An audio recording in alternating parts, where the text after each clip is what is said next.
Hi, this is Peter Jackson and I'm sitting in my living room here in Wellington, New Zealand, and looking forward to doing this audio commentary for the Frighteners. I've never done one of these before, and the idea of talking for the next 2 hours is a little daunting, but we'll see how we go.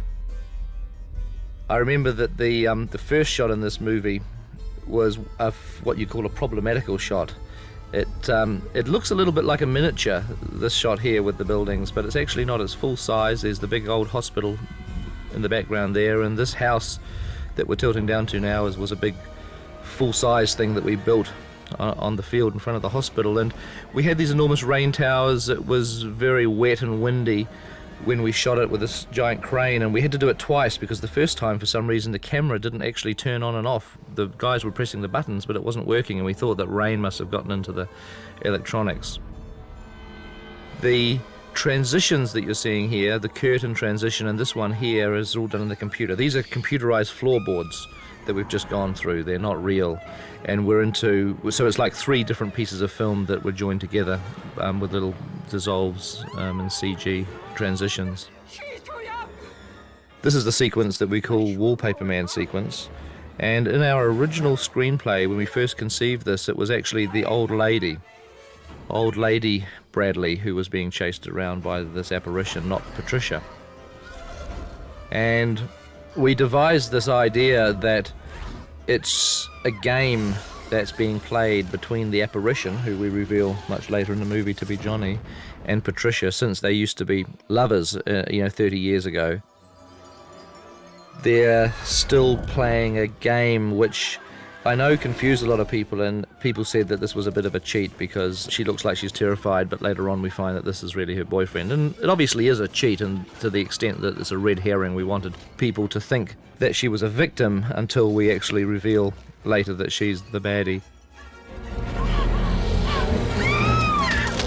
It's partly explained by a scene that never made it into the theatrical version, but is in this director's cut, which we'll see a lot later, where these two, Patricia and Johnny, are actually playing around in a mortuary, and they're squealing and laughing, and she's saying help, help, and he's jumping on her, and the whole thing was designed to kind of reflect back a little on this scene and to somehow explain it, but that never made it. They got cut out, that scene of them in the mortuary, and so this does seem as if it's a little bit of a cheat.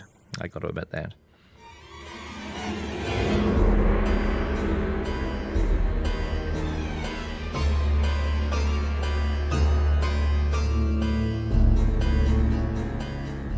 The opening credit sequences were shot on a very, very wet, cold day in Lyttelton, which is a coastal town in the South Island of New Zealand. It's actually the same place as we shot a little bit of Heavenly Creatures.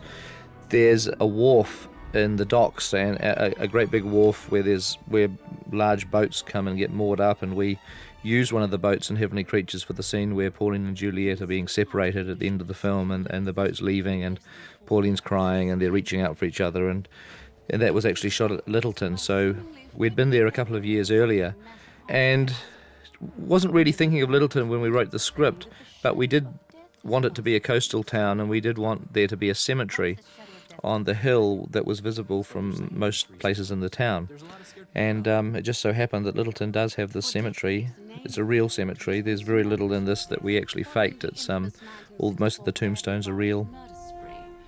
And it was shot on a freezing day. I actually remember this, and will always remember it, as being one of the most miserable days that I've ever had shooting, just because it was so cold and so difficult to work, and the umbrellas that the mourners have got were there for real because it was pouring with rain. And we had a long day. We were shooting this opening sequence, and then at night we had to go to this location where the restaurant was in the movie and shoot even more pouring with rain stuff that night. And it was a day that never seemed to end. Your fingers get freezing cold. You can't actually write anything because they're numb. You never stay dry, and the shots are kind of not the most interesting shots in the world. You're going to put your credits on them, so you've just got to do these kind of long, lingering shots that seem to take forever. And it's the type of day where I often think I wish I wasn't directing a movie, and I was lying in bed with a book and a fire and some food, but never mind. It's amazing how quickly you forget the pain. Although this one, I'm a little bit bitter about this particular day.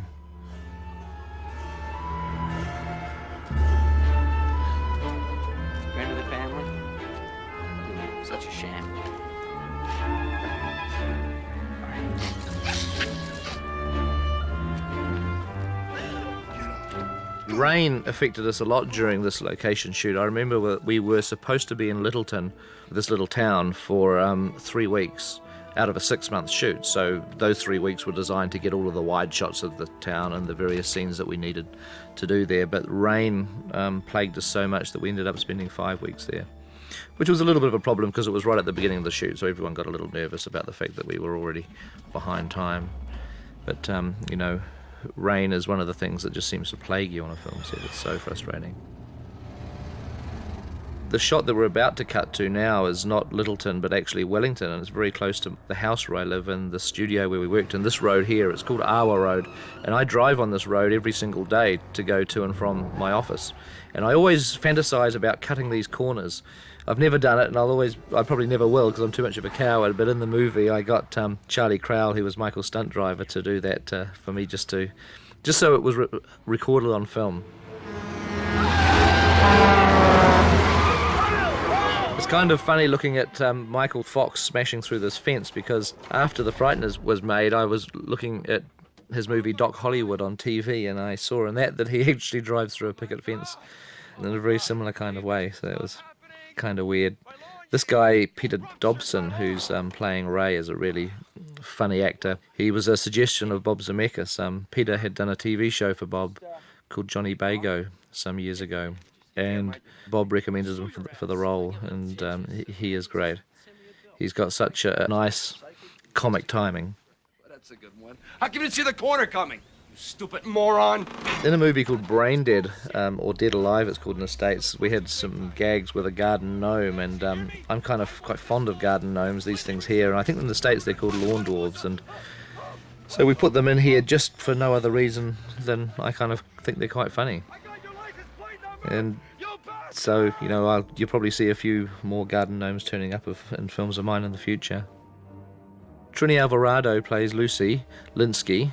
The name Linsky is a tribute to Mel Linsky, who we worked with on Heavenly Creatures, a young New Zealand actress, and we were writing The Frighteners on and off during the time that Heavenly Creatures was being made, and so we sort of just... It's quite fun when you're doing a movie because you end up with 10 or 20 characters that you've got to assign names to, and we often delve into people that we know or friends of ours, or even people that we're not so friendly with, and use names. Dr. Cammons is attending a funeral, and I'm seeing his patients today. It was a lot of fun working with actors like Dee Wallace-Stone on this film, because Dee's someone who I've been a big fan of for a long time. I remember when I was a kid, virtually, watching The Howling and Cujo, and I just thought she was a terrific actress, and it was just a real delight to, bring her out to New Zealand and get her to play this character for us. She's a very, very hard-working actress and a really delightful person. I think one of the great things about directing movies, and it's something that I always kind of feel humble about, I guess, is the fact that I can find myself working with people that I admired for years, and just to be sort of with them on a one-to-one basis as a professional, as it were, is kind of a big thrill. I still feel like a little kid when I'm doing that. I mean, people like John Aston and Jeff Combs in this movie, who I've loved from the Reanimator films. Working with Jeff was a huge thrill. That she was an accessory after the fact. I know the truth. It was cold-blooded murder.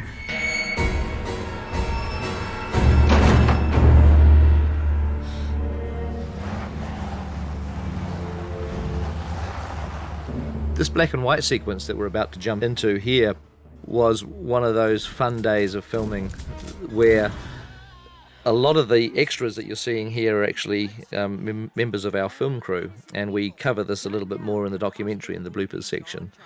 But it was a sort of one of the crazy days where we just sort of have fun because we know we can just be a bit loose, and I actually enjoyed directing all this stuff. I'd just come out of making a pseudo-documentary called Forgotten Silver just before we were starting The Frighteners, and so we'd done similar things on that in terms of faking old footage. And it is great to do. It's just one of those fun, gimmicky things. This is actually our work print that we're looking at. When you make a film, you use a work print during all of the post-production, and by the time it's finished, it gets very scratched, and there's lots of splices in it, and it gets trashed, and it's obviously not what is in the final film because that's struck again off the negative, so it's a clean copy that you work with. But for this particular sequence, because it's supposed to be old and scratched and a kind of vintage looking, we used our work print and actually made a copy directly off the work print to put into the final film. That's her. I was in her house this afternoon. There's a little tribute to Heavenly Creatures on the cover of that video. It's actually not the real Pauline Parker and Juliet Hume. It's our two actresses, Kate Winslet and Mel Linsky. The electric chair that we're seeing here is not a photograph of a real one. It's one that we built ourselves. And it actually became the chair that our construction manager used to have in his office. So every time we go to visit him, he'd be sitting at his desk in his electric chair.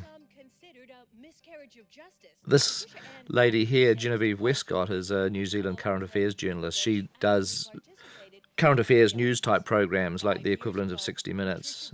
And so she does this for a living. And when we wanted somebody to perform in the Frighteners in that way, we thought we may as well get someone who does it for real, so it'd be much more convincing. Should have fried her when they fried Bartlett. She was 15 years old, you know. This sequence here brings back memories to me because it was the first sequence in the film where a director of photography called John Blick took over the shoot for a while. We started shooting with a DP called Alan Bollinger, who is a very good friend and someone who I'd worked with on Heavenly Creatures. And we'd been going for 6 or 7 weeks, and one day Alan, or Al Bowl as we call him, was late for work, and which is very unlike him, and were all ready to shoot, and he still hadn't turned up, and we started to get a little bit worried. And we eventually heard that he had had a car accident on his way to work and had injured his knee quite badly and had knocked his head a bit and, had various cuts and bruises. And so we had to very quickly find someone who was available to step in and to carry on shooting the film, because you can't, really do much without your director of photography. It's a very key person. And we were very lucky that that John Blick, who's another very talented New Zealand DP, was available to virtually step in right at that moment, and this was just about the first scene that he shot, just the day after Al Bowl's accident. This Elvis Presley joke is kind of funny because Peter Dobson here, that we're looking at, was in Forrest Gump, and he actually played the young Elvis Presley that you see briefly in Forrest Gump. He's actually a big Elvis fan in real life too, so he got a real kick out of playing that gag.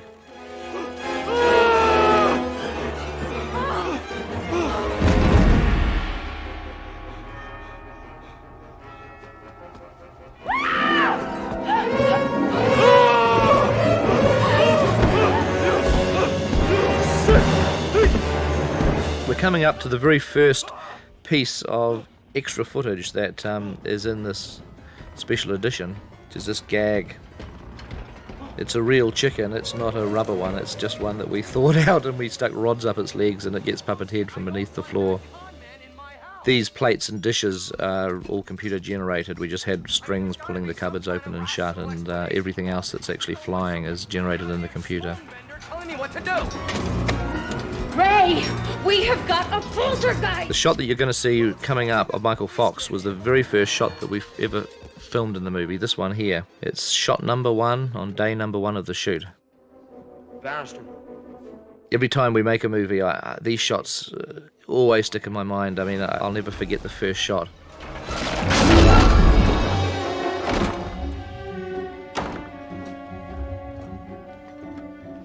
Persistent residue of the departed. Always a problem this time of year, Dr. Linsky. Yes, thank you.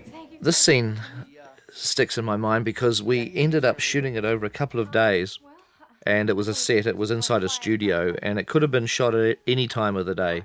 Obviously, it doesn't matter, and when you're shooting a movie, you're normally starting work at 8 in the morning and going through till 8 at night, but we were in the middle of trying to shoot night footage outside, but we kept on having rainy days. So in other words, we'd try and go out and shoot stuff, but it was pouring with rain, and we'd have to retreat inside the studio. But the problem with that is you're shooting at night, so you're into weird hours. And I know that this was one of the scenes that we had to put into the schedule instead of one of these exterior scenes due to the rain. And we ended up shooting it, and it was like 3 o'clock in the morning, 4 o'clock in the morning, and we had all this complicated choreography to do with the steady cam, and it turned into loony hour. I know everyone was started to get the giggles, and there was a huge amount of giggling and laughing that went on. There's a little bit of it in the bloopers on the documentary, but there's actually a lot more of it in existence. It was just one of those scenes where at the time of night it was, everyone's head was getting kind of light and falling apart. Okay. Excuse me, ma'am. You want to stand back? I don't want you to have to sign a waiver. Oh, plus $100 for materials. I can't be out of pocket. Just do it for Christ. This machine that Michael pulls out of his bag was based on an old radio. It was built by one of our special effects guys. Why us? I mean, why are they in our house? All I can tell you is emanations are normally confined at the cemetery, although they do escape. It's usually the young ones. For God's sakes, Bannister, come on. Scenes like this are always difficult to shoot because they're long scenes that maybe are 4 or 5 pages long, a lot of dialogue, a lot of explanatory stuff about setting up the story and the situation, and you end up trying to choreograph it in an interesting way and trying to shoot it so you don't have to do too many shots, but you also don't want a camera that's totally static and everyone's just sort of locked in one place talking. And it's, I don't know, there's always scenes like this in every script, and they're actually the ones that I kind of dread doing because they just take such a long time, and your options always seem to be a little limited into what you can do. But ultimately you rely on your actors, and I mean, look at these guys, they're doing a great job, a really great job. It's funny because I'm watching this with the sound off. I'm looking at the pictures and not hearing any dialogue, and you know, I can see how skillful these guys are in just bringing these characters to life. It's kind of fun to watch it like this. That's what it says in the book. Never really know for sure. All right. Thank you, Bannister. You can go. What the hell are you staring at? I know that Michael had a lot of ideas for this scene. He was real helpful, and that is where it's great to work with a really good actor, because they can come up with extra little bits of business. Wearing the rubber gloves was his idea. He, come onto the set and he says, look, is there any chance of getting a pair of rubber gloves? Because I think it'd be kind of fun just to use some kitchen gloves, and as if it's part of the tools of my trade. And so we found him those, and it's really a lot of help when the director is being supported by the actors in terms of coming up with great ideas. There you go. Thank you. This was the first shot where we get a glimpse of. This is actually the first shot where we did of Wallpaper Man. We've obviously seen him earlier in the movie, but this was the first one that we actually attempted to try and make him work. And we had several goes at the shot before we finally ended up with that particular image, which I was real happy about. I thought that worked out kind of cool, that effect of the guy stretching out of the paper. Here we are back at the Littleton location. This house of Frank's was an idea that we had in the script that I don't think we ever kind of quite made it work in the movie, which is my fault. But it was the idea that this guy who really has shut his life down after his wife died, and he stopped building their house. He's got a half-built house that he was building when she was alive, and now he's kind of given up on it. So the house, in a way, represents the skeletal remains of his past. And I always liked the idea of a guy living in a half-finished house, that he's just nailed up some plastic to stop the wind coming in and the rain coming in. But for some reason, I wasn't particularly happy with the way that I ended up shooting it here in the film. You understand? We would like to cruise with some style, man. You guys left me high and dry tonight. I get to the house, nothing's happening. Couldn't believe it. This sequence, this little scene we're seeing here, was shot in the first 2 or 3 days of the shoot, and we were really feeling our way in terms of the visual effects. I wanted to keep the camera moving. I wanted to do shots that were kind of interesting. It was our first attempt to get the actors used to working in the system that we had to use, which was to shoot everything twice. I mean, Michael in this shot is talking to nobody, and the ghosts were added on in the computer later, but they likewise had to be shot against blue screen without Michael. And I wanted to do these types of shots where the camera's tracking along, and because I think we're used to seeing ghosts look transparent, but they're often in shots that are locked off, and I just wanted to sort of break that pattern. Man, you gotta loosen up, man. I'm serious. Come on. Ow. There's a really nice second half to this scene that didn't make it into the theatrical version. Purely for pacing reasons, we just wanted to try and get some time out of the movie. So this stuff here had some quite nice ghost gags. Wanted to do some of this ghost stuff very early on, as soon as we see them, so that we establish some of the laws of what they can and can't do, like this whole stretching thing. The fact that they're like cartoons, they can get hit and hammered and squashed, yet they always just bounce back. I love this idea too. It was something that always tickled my fancy, of a ghost that hangs his ghostly jacket on a hook next to Michael's. Thought that was kind of funny. See, Stuart, that's your problem. You're too soft with him. You gotta just walk up to Frank, just look him in the eye. The light bulb gag, which was a favourite of everybody's, and believe me, tears were shed when this got cut out of the movie. This was a gag that we just dreamed up on the set. There just happened to be a light bulb, a construction light, hanging from a nail, and I looked at the light, I looked at Shy, and I saw, hey, you're about the same height, we could get this, have you walking into this light. And so it's really great to try and keep up thinking those sorts of ideas when you're on the set, looking around, thinking of things to do. And there was a lot of opportunity for it in this film too, because with the ghosts it gave you flexibility to pull off some nice gags that you couldn't do, obviously, with normal people. This scene was originally written having Cyrus's head coming out of the actual shower nozzle itself, like it comes out of all the holes of the nozzle, but in the end of the day we thought it'd be funnier if it came out of the plug hole. Is a productive ghost. To that end, I've drawn up a list of suggestions. This sequence here looks as if it was shot in a studio because it's just all kind of interiors, but it was actually shot at Frank's house, which was on location in Littleton on the hillside. It was we did it just so we could get a glimpse of some of the background scenery through the windows, but of course, you can sort of see it there with the island and the harbour in the background. I would like some new clothes. You get to dress nice. Because of the fact that the house was unfinished, I wanted to have big open windows to really get a sense of the outside coming in, and therefore we had to actually shoot this on the location on the hillside and couldn't really fake it in the studio. So there's a little bit here that was cut out of the theatrical release. When I'm trying to speak to you. This gag with the fly spray, I talk about this in the documentary, so I won't go into it here, but I was real happy with that. That actually shows you what could be done making a splatter film with CG. I think it would be a great idea one day to do a total full-on, zombie-style splatter film, but using a computer, because you could achieve so much mind-boggling stuff that would be great. I mean, I think the problem with it's ultimately that CG effects are so expensive that at the sort of budgets that splatter movies have probably wouldn't sustain it, but I'd like to certainly give it a go myself one day if I can. There was a lot of cuts made to the script around this point. We never really got these opening scenes with the ghosts working quite right, I think. This is a gag I like that didn't make it into the movie, that the idea that Frank's cutting up his own house for firewood. So bit by bit he's working his way through his house to keep himself warm at night. I kind of like that as a motif for where Frank's life's at.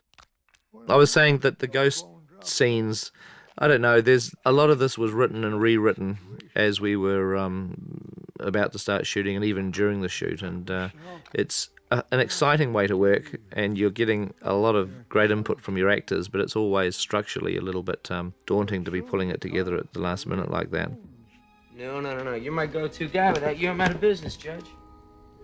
The Frighteners was strange because it was around for quite a long time without being written. We'd met up with Bob Zemeckis and pitched Bob the idea of the Frighteners before Heavenly Creatures got made, and he liked it, and he said, yeah, let's write a script. And so Fran and I went away, but we had to get into Heavenly Creatures, so we left the Frighteners alone for about a year, and when we finally came back to it, we wrote the script as a first draft, and Bob liked it and the studio liked it, and even though you're always dreaming of getting, everybody's enthusiasm behind you, this happened so quickly it kind of took us by surprise a bit, and we actually ended up finding ourselves shooting the film, and we probably needed to have a little bit more time spent on the script. And so the movie of The Frighteners, my memory is of a movie in which we were constantly writing or rewriting the script all the way through the shoot to try and improve it, which was obviously work that largely should have been done really before we started shooting. And it was just, everybody's excitement in the project sort of overtook things a little bit.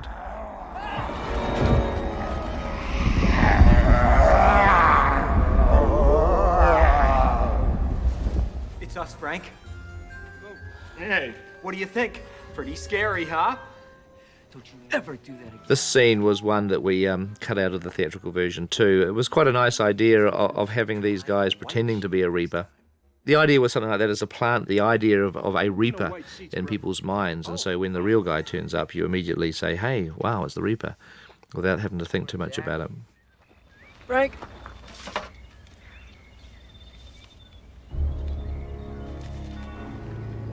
Okay. I love the line in this scene, at the end of the scene, where he says, you guys got to do something seriously scary, because would have been a great line for the trailer. It never ended up in the film, which is a little bit of a pity. All these opening scenes with the ghosts were severely cut back for the theatrical version, because we felt that we got to know them pretty quickly, and we thought that we should just get on with the story, which is why none of this stuff is in the movie. But in themselves, they're kind of fun scenes, and I'm glad that we can have a look at them here. I need $15,000, guys. I need it quick. It is time to get seriously scared. So you checked the place out, right? Right. Cool. When did we got in here? 5. Now, there's a little cameo appearance by Fran Walsh here. She's kind of shy, and she didn't want to appear on the documentary, but here she is, walking past there. Fran and I are partners and got 2 little children, and we really enjoy working together, and I managed to talk her into doing that tiny cameo. I love the idea, actually, of the ghosts, who are obviously totally invisible to most people, still kind of turning their heads as the passerby wanders by. Yeah.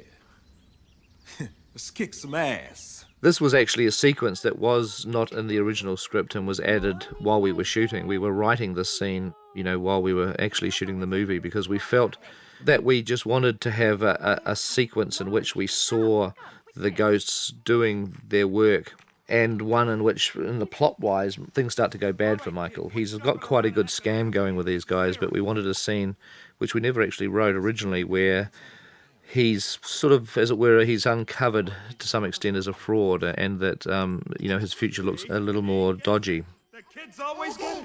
Let's go. All right.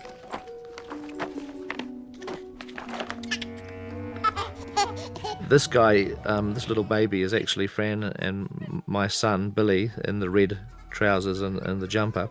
There he is. He was shooting all this against blue screen. And Billy was about 3.5 months old when we shot this. He's very different now.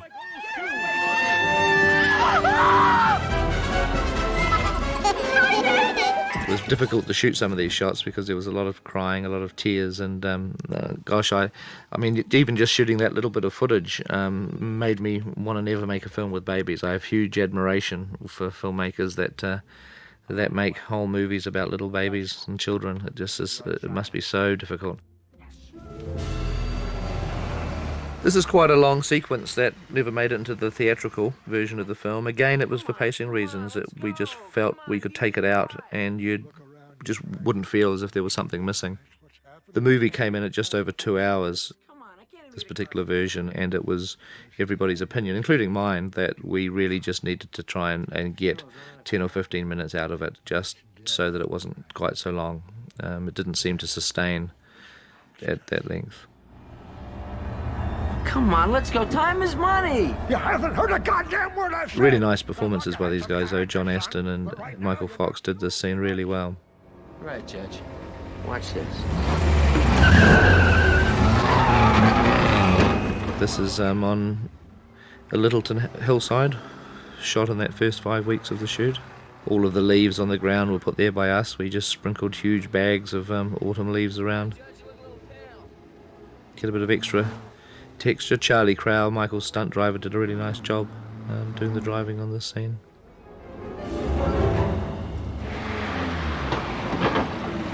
Beautiful. Beautiful, Judge. This is a house just north of Wellington, and then when we come inside it here, we're actually in an army base. This is not a house at all, but it's the officers' mess of a military base that's close to our studio, so we dressed it up as a house. There's a problem this time of year. Frank Bannister, I believe you called. Not a minute too soon. Oh, boy. Frank, she just... Shut up. Frank, it's no use. She... Actually, the maid is Leslie Klein, who is Jim Fife's wife. Jim plays Stuart, and the actress here is Leslie Wing, who was Bill Pomeroy's wife, and Bill Pomeroy was an art director on the film. So it was kind of fun to have them in the movie. Calling you, Mr. Bannister. Please leave. This character, Magda, was originally written as an American character, but we wanted to cast this particular role in New Zealand, and we found it quite difficult to get New Zealand actors to be able to put convincing American accents on. Something that just doesn't seem to work quite well, so we decided that having her English was a way of getting around that, because an English accent's no problem. And that's the only reason why she's English. And we sort of thought that it suited the newspaper editor type of thing as well. Not a word you'd know a lot about, is it, Mr. Bannister? Oh, here's my cameo. Part of the plot, mind you, not totally extraneous. I do wear a Reaper t-shirt. That close-up was something that we just decided to take out of the theatrical version. I just thought it was a bit self-indulgent, and but here it is for you guys to enjoy.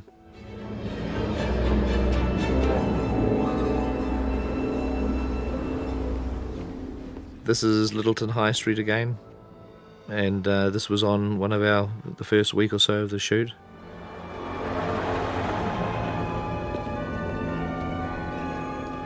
There's a little switcheroo that happens here. We're in Littleton High Street for these shots, and we do one cut here and we're suddenly in Wellington when he gets hit. Right, there's the cut to Wellington, and the rest of this plays out on Wellington Street, which is 300 miles away. And the reason for that was because, as I mentioned earlier, Littleton was at the beginning of our shoot, and it rained so much that we were a couple of weeks late in leaving there, and we had to just take as much stuff back to Wellington to shoot as we could, because we couldn't afford to be down there any longer than that. And we'd only got half of the scene shot in Littleton, always intended to shoot the other half, but we never did, so we had to mock up a street up in Wellington to match it.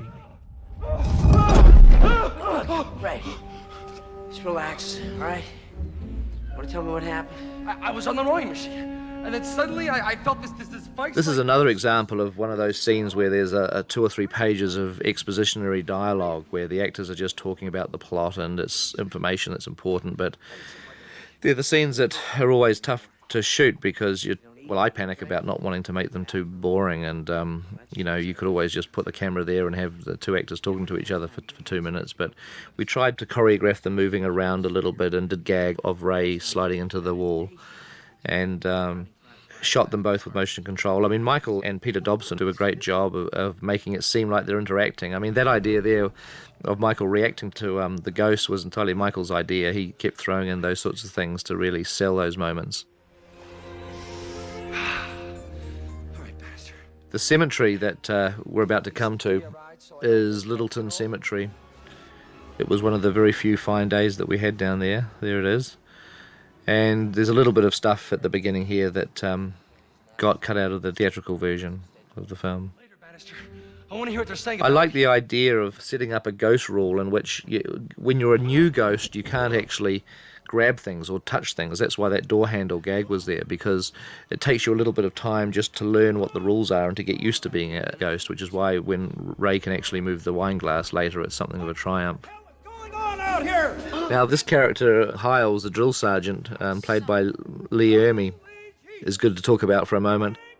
It's obviously assumed that it's a tribute to Full Metal Jacket, which it obviously is. I mean, Full Metal Jacket's a great film, and it was a huge kick to actually shoot this stuff with Lee.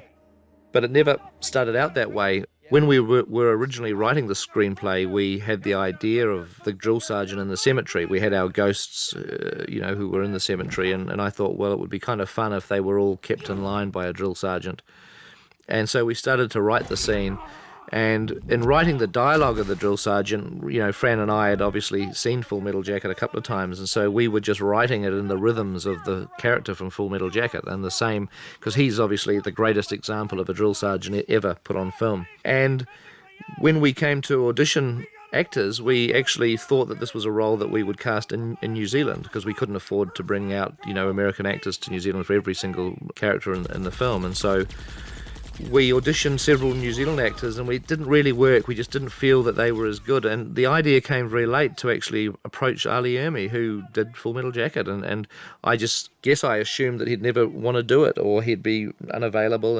And we did. We asked Lee and he said, sure, it sounded fun. I mean, he had a really good sense of humour about it and was very happy to come down to New Zealand and reprise that character again for us. So that was a huge thrill doing those scenes. Heart of gold. I remember this cemetery stuff was kind of a little difficult at the time to shoot too, not because of filming it, but because this hole that we dug here is actually, it's a real hole that we dug in this very old cemetery. Now the cemetery is so crowded that when we asked the grave diggers or the cemetery authorities if we could dig this grave, they were kind of a little dubious because they'd lost the plans of the cemetery because it's so ancient. It's like over 100 years old, and they weren't sure where graves actually were and where they weren't, and things had got moved around a little bit. And when they dug this hole for us, I remember the guy came over and he said, look, we've dug you a hole, but don't stamp too hard on the bottom of it because it sounds a little hollow underneath, and we've dug about as deep as we can go. And so we had to shoot this thing in this hole where there may well have been, something very close to the base of it. I know that when they were digging a hole for us, they actually found a coffin handle in the dirt. So anyway, we shot our scene and filled it up and got out of there as fast as we could. Frank! I know you can hear me! Get me out of this hole, Bannister! Frank! Get me out Hiya, of this Frank. hole, please! Bannister! Hey, Walt. Kind of surprised to see you. Here on business, I guess. Not exactly. Bannister, they're gonna burn me alive in here! I understand you and Linsky had a little run-in the night before he died. As a matter of fact... Troy Evans does a great job here as Sheriff Perry. Very, very nice guy, and kind of interesting because Troy was a Vietnam veteran, and he was actually, he's very active in veteran affairs in the States, and I think he was Vietnam Veteran of the year that this film was made, or the year just before, and obviously Ali Ermey is a veteran as well, so it was kind of interesting getting those two guys together. You got any theories, Frank? Bannister! I always liked the idea right from our original script writing of having a guy attending his own funeral. I thought that was kind of funny, and then falling into his grave and getting filled in.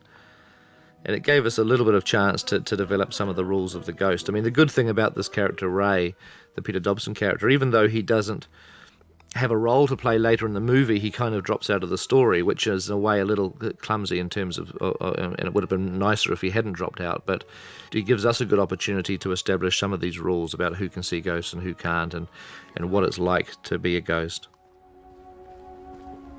Mr. Bannister, did you want to see me? There's just something interesting in these shots. If you look behind Trini Alvarado, in one or two of these shots you can see a little red fire glowing on the hillside. There it is, just behind her head on the left-hand side of the screen. There's a little orange fire out of focus in the distance. Now, that's actually Frank Bannister's house burning down. This scene was one of the last that we shot in Littleton before we went back up to Wellington, and we'd finished shooting all of Frank's house, and the best way to get rid of it was to burn it. So on this day that we were shooting down here, the guys were up on the hill burning his house down, and it got into the background of a couple of these shots. How's that for a piece of absolutely useless trivia? This is the rainy night that was the same day as we were shooting the cemetery stuff, and we had to go and do that shot. It was freezing cold. Now the restaurant. Oh dear, the restaurant. This is another one of these big long scenes. Pages and pages of dialogue with people sitting around the table. don't know. I don't like these scenes, and we seem to put quite a few of them in the movie. We have to try and avoid it next time.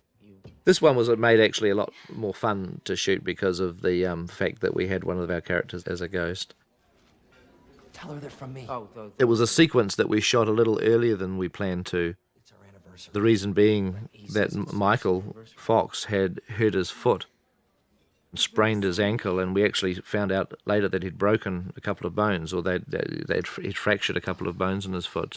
He was doing a scene which we'll see later on in the forest where he slipped and fell down a bank, and his foot was very, very sore, and he couldn't wear shoes. He had to walk with a walking stick.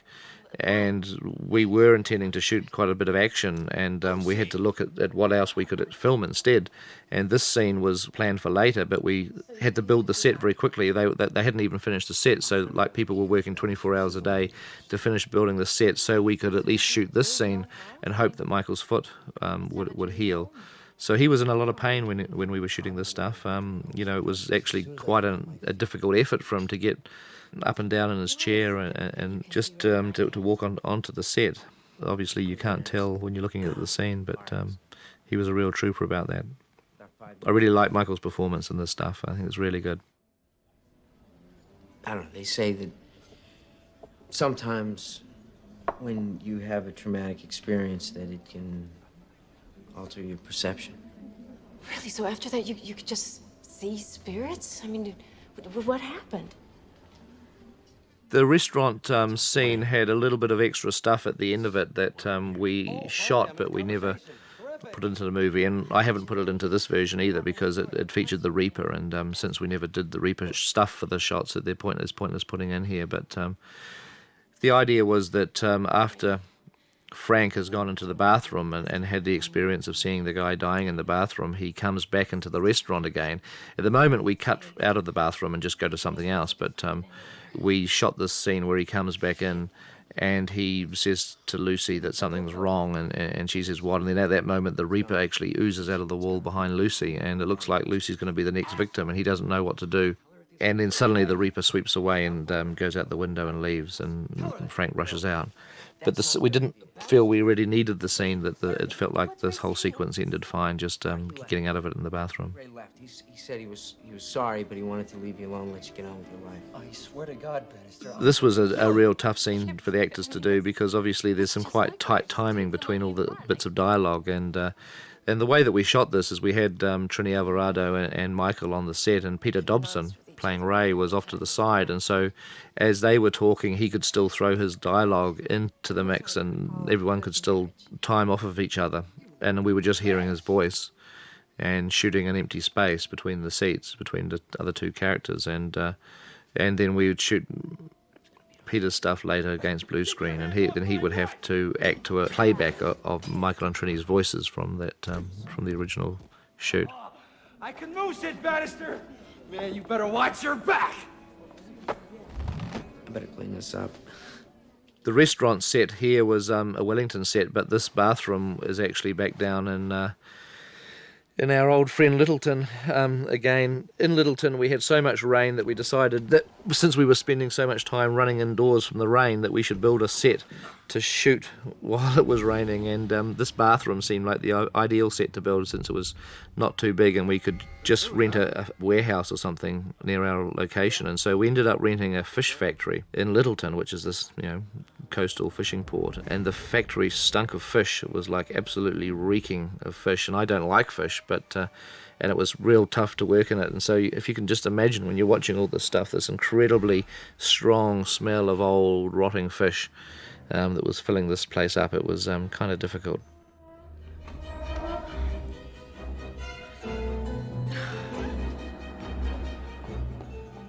It's always difficult too in movies when you're trying to introduce your villain.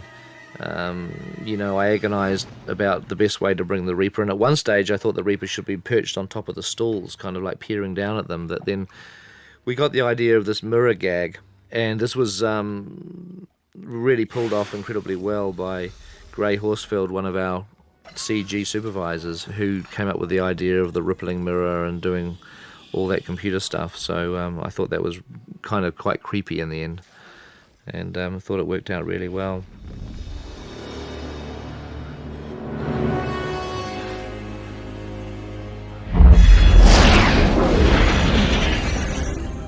This tunnel of light is something that we put into our script that was kind of based on reality. There's so many different people who have had experiences about dying, and these are people that have been revived again, so they can tell us what happened, but their experiences are all kind of similar, where they feel like they've floated out of their body and they've gone up to a tunnel and they've seen loved ones and they've felt themselves being pulled up this tunnel. So in the movie we felt we should try and create a fairly accurate representation of that. Here we are back on this miserable cold day again, the one that we shot our credits on. This building here is in Christchurch in New Zealand, and it is a restaurant. It used to be a private house, I think. It's called the Sign of the Takahe. Looks like another heart attack. A lot of people have asked me what happened to Melanie Lynskey, the young actress that we had in Heavenly Creatures.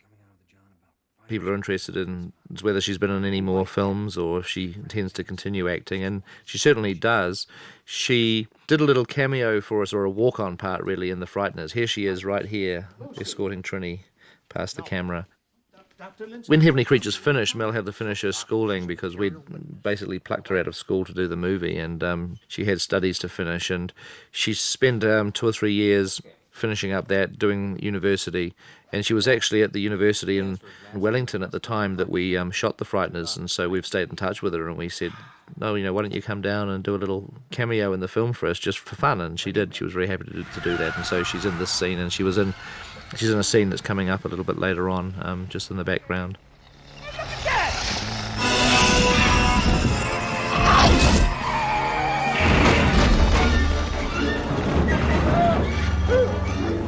I like the idea of this Reaper flitting around almost like a bird. He can almost like glide. He doesn't actually have to run on his feet. And the stuff where he sort of leaps over the rooftops and things that we see later on was really where that idea worked best. It didn't work that well with chasing down the road. I like the idea of him being chased and sort of him running on his hands instead of his feet, but we never really shot enough of that stuff to sell that idea very well.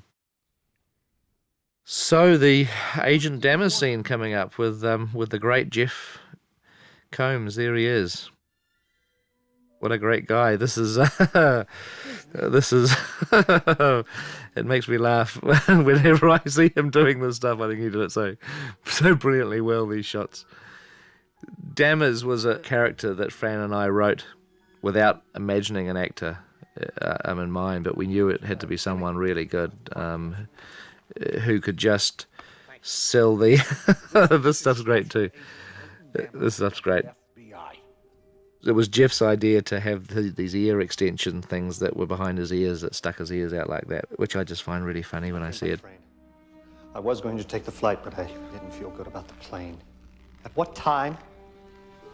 This is another scene where it's just a lot of explanatory stuff about the plot, and this is definitely a scene where it's not shot in anything remotely approaching a dynamic way, but I didn't have to because these actors were just so great that this is definitely, one of those sequences when you've got a character as powerful as Dammers that you can just very much let the character do their thing and not have to stress out too much. I guess I just like moving the camera around so much and keeping a fluid action that whenever I don't do it, I start to get sweat on my palms. I start to worry that it's not going to be interesting, but I certainly didn't have any such worries on this scene.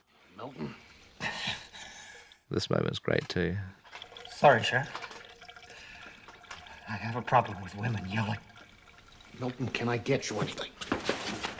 Sheriff Perry, you are violating my territorial bubble.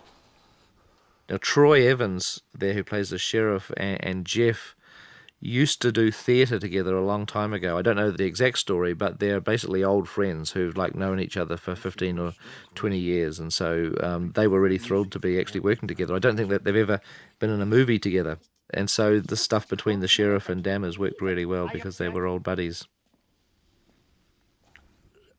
Jeff Combs did an enormous amount of work on the character of Dammers. I know that we'd written like a weird guy in our script and our dialogue was kind of weird, but it's, weird's one thing, but to actually be able to put it on screen in a way that it's important. I mean, The Frighteners is obviously it's a combination of a comedy and a horror film, and I can actually talk a little bit more about the tone later, but A character like this is walking a real tightrope. I mean, the actor is absolutely balancing on a tightrope between comedy and drama, and to actually go in too far in one direction could seriously undermine the scene, and Jeff just does the stuff so incredibly well. Was overseeing the He has got such a lot to say, and I just find it always captivating to watch him on screen. Would later confirm that Bannister had been consuming alcohol that morning.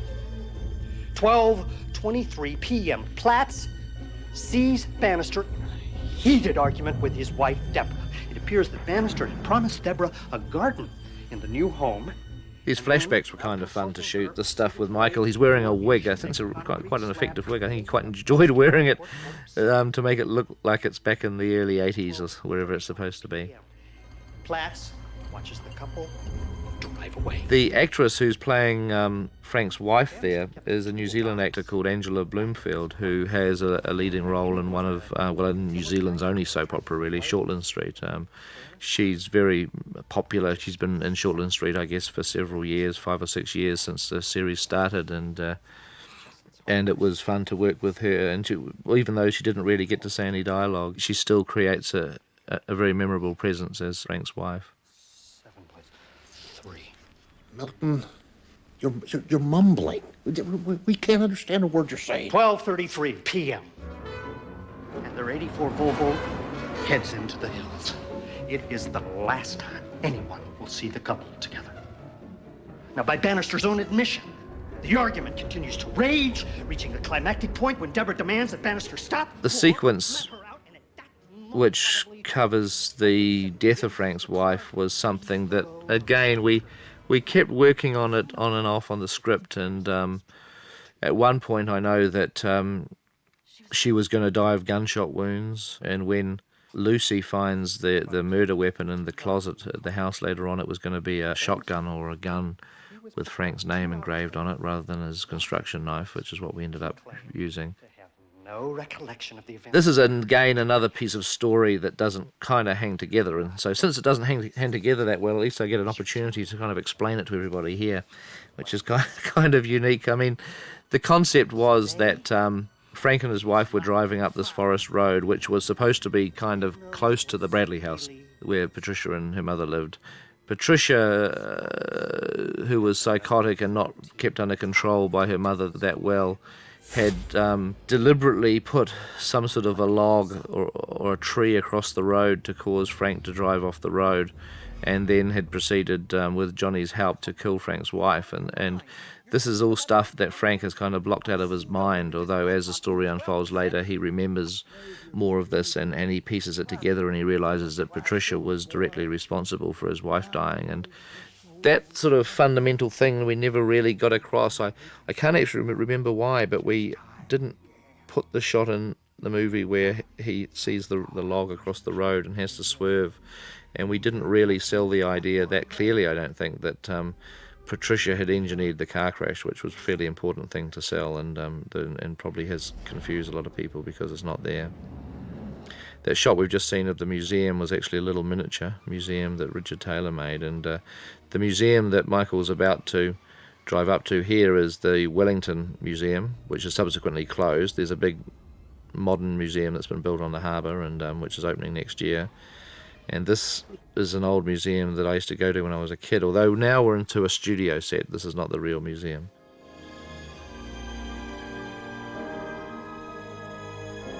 I wanted this museum to actually be built a bit like the old Wellington Museum, because it's now has been replaced, as I say, by this new one, and I'm a big fan of museums being old Victorian barns, big old stately halls, which, you know, like a lot of the museums in the States and in Europe.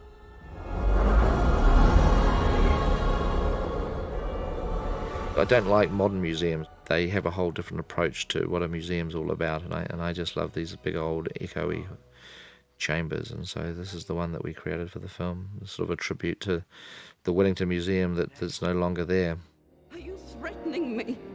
No, it's not what I'm saying. He's threatening to kill me. Relax, all right? He's Just listen to me. threatening to kill me. Scenes like this are kind of difficult to shoot too, because you've got all these extras, and you're always hoping that none of them are going to look at the camera, and that all of the extras are doing the best performance possible.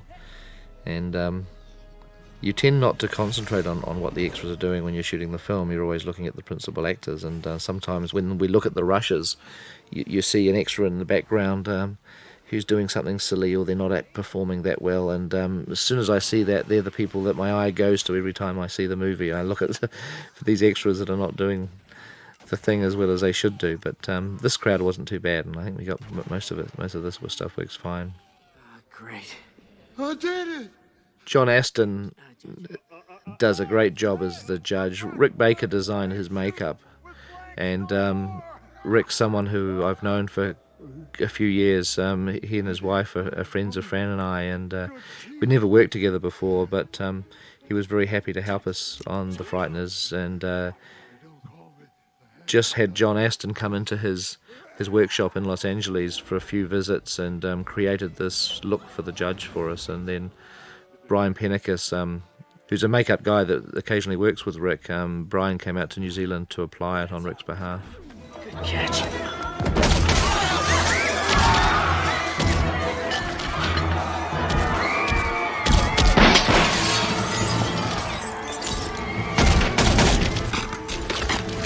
I like the idea of a gunfight in a museum where all these fragile artifacts are being blasted apart by the cops. This stuff was kind of fun to shoot. Quite a bit of this mummy stuff was shot by a second unit because we were running out of time on the film, that we gave some of this stuff to a second unit to shoot.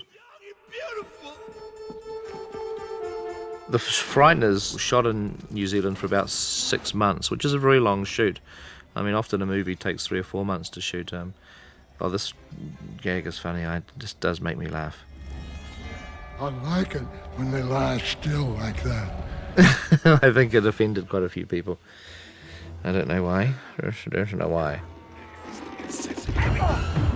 Anyway, we shot for 6 months, and it was a lot longer than a normal film shoot, mainly because of all the ghost shots, because you literally are shooting the same scene twice. You're shooting it once with the real actor, as it were, and once with the ghost actor. And it takes twice as long to shoot. At this point in the story, the judge pretty much drops out of the movie, and that was never the way it was originally intended, and we shot a lot of footage with the judge. We wanted his character to continue on and off throughout the film, and as it was, when we came to cut the movie, we didn't have time just to keep the judge going in all of his scenes. They were delightful scenes, but they just were not directly related to the plot in enough way to justify keeping them into the movie. So I haven't put them into this special edition version either, but we do have a section in the documentary about the deleted judge scenes, which I've tried to put just about everything that we shot of the judge into that sequence of the documentary. So you should definitely check that out and have a look at that. The gag that we've just seen of Stuart coming out of the exhaust pipe was a lot of fun. I wish in some respects that the Frighteners had more of those gags. We had this great a thing available to us of these ghost characters who could be bent and chopped up and vaporized and still bounce back again, and we did it a few times, like I was talking about earlier in the house, and then that exhaust pipe gag was kind of fun, but I felt that we probably could have exploited that a lot more. This is the sequence here where we should have had the log across the road where Michael looks and sees the road ahead. I don't know why we never did. It was a bit of an oversight.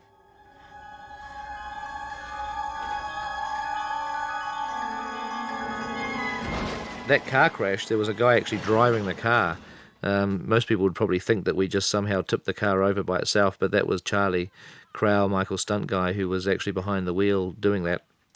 Pretty brave guy. It's not the sort of way I'd like to earn my money, I tell you. This particular sequence is was shot on the night that Michael hurt his foot.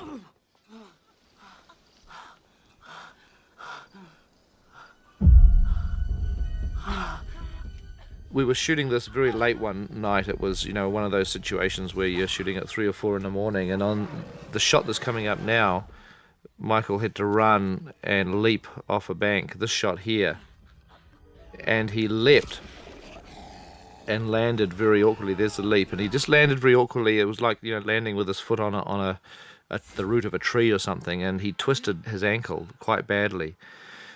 I mean, the fortunate thing that night was that we'd almost finished shooting the scene, except there was one major shot to go, and it just, unfortunately, was a shot of Michael running through the trees. But he was very good about it. His foot hurt like hell, but we had to get the shot done so that we didn't have to come back to this forest and film it again in the future. So he said, absolutely, we should do it. And you can see here where he jumps up and runs that he's kind of limping. And that was the best take. We did it 2 or 3 times, and each time his foot was just getting sorer and sorer, and so we had to use take 1. And after that, as I was talking earlier about the restaurant scene, his foot swelled very badly. It was impossible for him to walk on it for a period of time. And obviously, when somebody has a sore foot like that, the best way that you can get it better is to actually just rest, is to not use it, just to put your foot up and not do anything. And so once we finished shooting the restaurant scene, which was kind of the only thing we could do with Michael sitting down, we had to close the shoot down for, I think we closed the shoot down for at least a week, maybe 9 or 10 days, in order to give Michael time just to rest and to get better, because we had all of the action sequence in the third act of the film, the end of the film, to shoot. And that was kind of all we had left at that point. And it was actually a very good break in the end, because it gave Fran and I time just to work on the script and do some revisions to scenes that were coming up.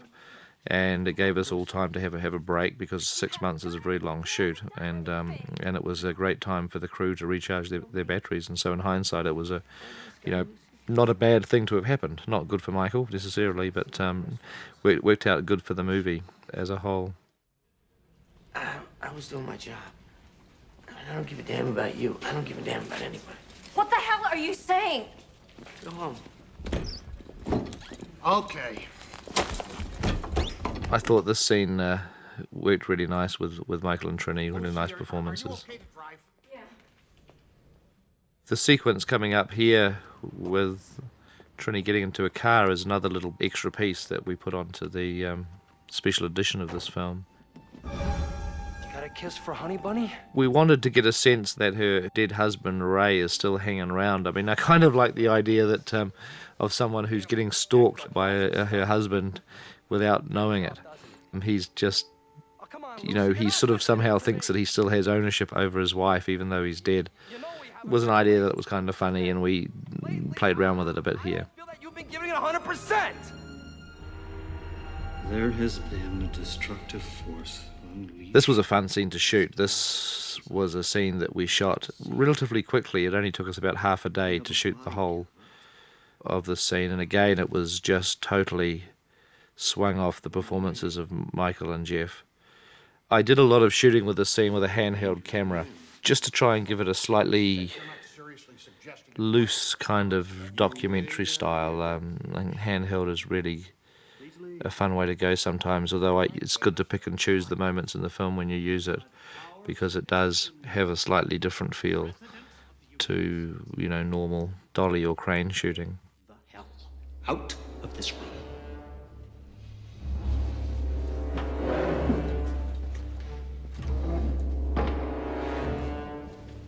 Also, we used a lot of wide lenses in the scene, wide-angle lenses, which is what I tend to favour normally anyway. But for a character like Dammers, a wide lens is a very good way of making him just seem a little bit more kooky and quirky. The idea here of him having some sort of a problem with his butt is one that... I can't remember whose idea it was. I don't think it was in our script. I don't think it was actually written or described in the script, but I always thought it would be kind of funny. I always had this term anal retentive in mind for Dammers. When we were writing, it was like he's anal retentive, and just the word anal kind of got to me a bit, and I thought, well, maybe the guy, because he's gone undercover for so long and he's been on all these assignments into these weird cults and with weird initiation ceremonies that he's had to go through and endure in order to stay undercover before he cracks the case, that his butt has probably suffered extreme damage at some stage for the glory of his country, and that if he had problems in that area, it might just be a nice little character thing. And Jeff pulled it off brilliantly well. There's another part of you, Frank, that's out of control. Your destructive impulse. I've seen a figure in a cape. I've seen him reach into people's chests and squeeze their hearts. Who was it? This was really nice, what Michael was doing here. It's interesting. You can't see it so well on the video. It's better on the big screen, but Michael's eyes are incredibly bloodshot. They're very, very red. Very, very red, which was his idea, to give them this look of someone who has really gone through hell and psychological hell and is a guy on the edge. And the way that Michael did that, it was Bron Roylance, Michael's makeup guy, who had this thing. I've never seen it before, and I can't even really tell you exactly what it was, but it was these crystals that he dissolved in some liquid, and he just blew the gas into Michael's face. Must be some sort of mild form of tear gas or something, and it actually just kind of like sent Michael's eyes in this really weird bloodshot way. And Bron used to do it to Michael just before we rolled the camera for this stuff, which was really quite effective, but a lot of it is lost on video, unfortunately. You killed your wife. No! I have studied the coroner's reports of every death in Fairwater since 1985. 28 cases involved crushed hearts, arteries choked until they burst. That started in 1990 with your beautiful wife, Deborah. She was the first. Ray Linsky. You have an argument with him, 3 hours later, dead. The large close-ups that we're looking at here are something that I kind of quite like doing. I did one on Heavenly Creatures where there was a big close-up of the Doctor's mouth on Heavenly Creatures, and I just thought it was kind of nice to be able to break a scene like this up and get some shots in there that are just a little bit different, such it is such a lot of dialogue again. Shooting the big eyes and mouth was very difficult. We kind of got a really bad case of the giggles when we were shooting it, and we show you a bit of that stuff in the documentary and the blooper section. Now this breastplate that Dammers is about to reveal, if you look very closely, there's actually nipples on it. I kind of always thought that was very, very funny, that this guy presumably has beaten this thing out of lead. He's been like in his garage or his bedroom quietly in the middle of the night tapping this lead sheet into the shape of this breastplate, and he actually took the trouble to put nipples in it, which I kind of thought that was a really nice little twisted trait for Dammers. The shot here that you're seeing is one great big long shot that we did that we never put into the theatrical version. In fact, this whole sequence was not in the theatrical version of the ghosts finding Frank in his cell. Again, just for pacing reasons, it was taken out, but it's quite a nice little shot. I really like the idea of following the ghosts as they move through a series of walls and actually get right into the heart of a prison and into the guy's cell. These cats are gonna stitch you up on a capital offense. All these murders that have been going on. And we wanted to obviously keep Cyrus and Stuart in the story because they had been set up earlier, and we wanted to make sure that they were they stayed as important characters through this section of the film. And it also did something else which was nice, which we kind of lost in the theatrical version, in that Michael has lost his ability to see his ghosts. He's been so psychologically traumatized by what's happening that he can no longer even see these guys anymore. This is a nice little scene that Jeff played. Seeking resolution. You realize, Agent Dammers, we have no... I love the way that he turns and walks away from camera here. It's just something that he does that always appealed to me in this shot. Again, it's not one that ended up in the movie, but just have a look at this when he suddenly turns and walks away. They always do.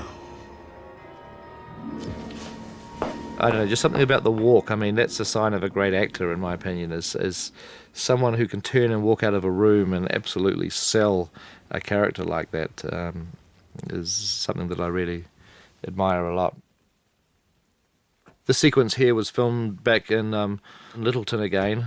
The rain was real rain, believe it or not, that we were looking at there. It wasn't anything that we added, although we did put some strategic drips and things into some of these buckets. This sequence, in our mind, was a very important one in that it was really showing the character of Lucy what Frank's home life is like. And it was kind of fun to have her husband Ray sort of as a counter in the scene to vocalize what the audience were thinking. I mean, look at this place. It's a dump. God, this guy's a loser. Now, this is a little piece that didn't end up in a theatrical version, where he finds the plans to their house, and at that moment he realizes that they were set up, that it was Frank that set them up. I mean, we cut it out of the movie because it's not important that he ever finds this out. It's not really a piece of information that we needed for the film, and so we trimmed it out. I always like this little lyrical moment, though, of the note just sort of drifting out, and it actually motivates her to find this garden in the back of Frank's house. Now, this garden was something that never existed in our script, and we put it in the movie about 2 or 3 days before we were due to shoot it, and the art department had to quickly go and get some lawn and actually make this garden up for us, because it was a last-minute idea that it go in the movie, and it's referred to earlier when he puts his concrete basketball court there, and his wife wanted a garden, and after she dies he places the concrete with a garden, and we thought it was a nice character thing, and it was good having in the movie, and it was just, as I say, a last-minute thing that went in only a day or two before we were due to shoot it. He's in this house at her instigation. Help me drive them out. The house that you're looking at here is not a real house. It was put onto a flat piece of ground that was in front of this old building that we use for our hospital. The hospital itself is a real building, but we just wanted this Bradley house to be out in the front somewhere. And this used to be an old school, in fact. It was a Catholic girls' boarding school, which is what the big stone building is in the background there, and so we put this in front. I always find when I look at movies and I see those buildings that have been placed there by the movie makers, they never look completely real to me, and that one doesn't look completely real either. Something to do with the fact that it just doesn't seem to belong there. It looks as if it's been added. It's interesting because we're working on a movie now that needs quite a few buildings to look like they've been in this rustic sort of setting, and what I'm thinking of doing is actually building them like 7 or 8 months in advance, and just leaving them there for 7 or 8 months and letting the weeds grow and the grass grow around them, and actually I think that will ultimately give us a much more realistic look than anything that can be done in a fake kind of way.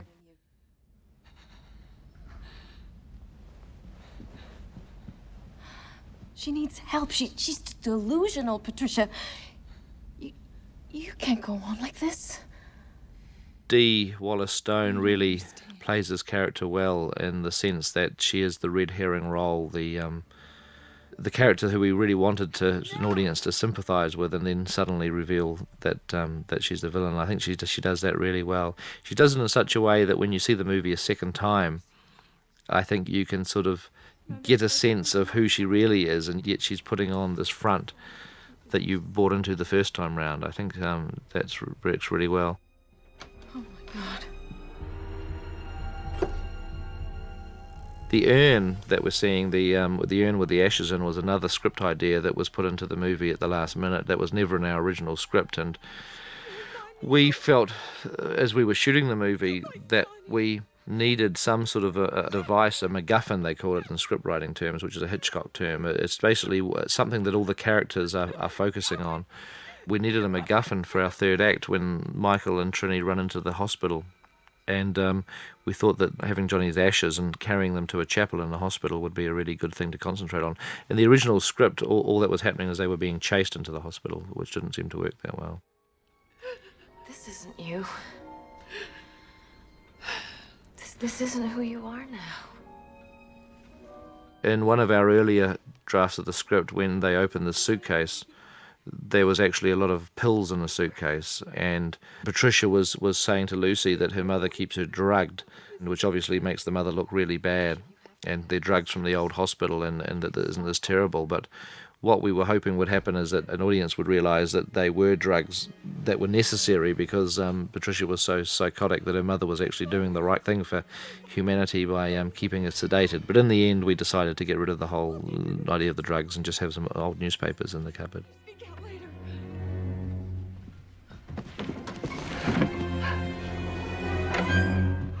Juliana McCarthy does a really wonderful job as Old Lady Bradley. She has just a wonderful air of sort of menace and intensity about her.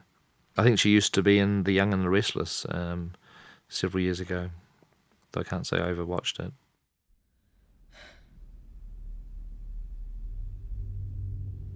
This was supposed to be an important plot point where Lucy finds one of Frank's knives in the house.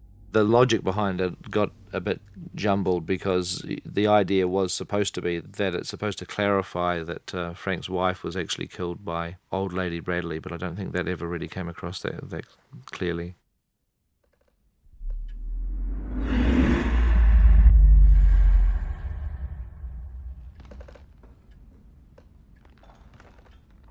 I always love the shot of the wallpaper man that's coming up. I think this one works really well in terms of its creepiness. It's always great in movies to see something coming up behind a character without them knowing.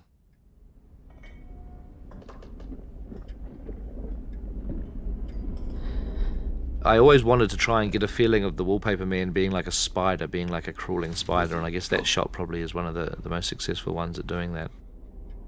Here's another example of CG splatter. It would be great. The CG splatter film would be a cool thing to do one day, definitely.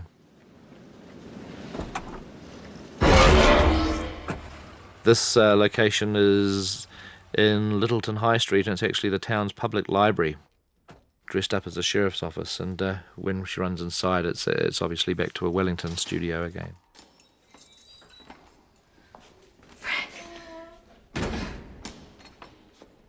Thank you, Deputy. Just call me when you're done, Dr. Linsky. Yes. Frank, listen to me. I found your knife. It was hidden in old lady Bradley's closet. She's crazy, Frank. You haven't hurt anybody. You're a good person, Frank. Don't do this. Please don't do this.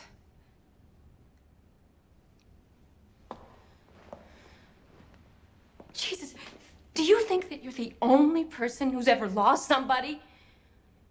God, you walk around like you don't have any feelings, but the truth is that you're just scared. Goddamn hypocrite. Why are you doing this? What are you afraid of, Frank?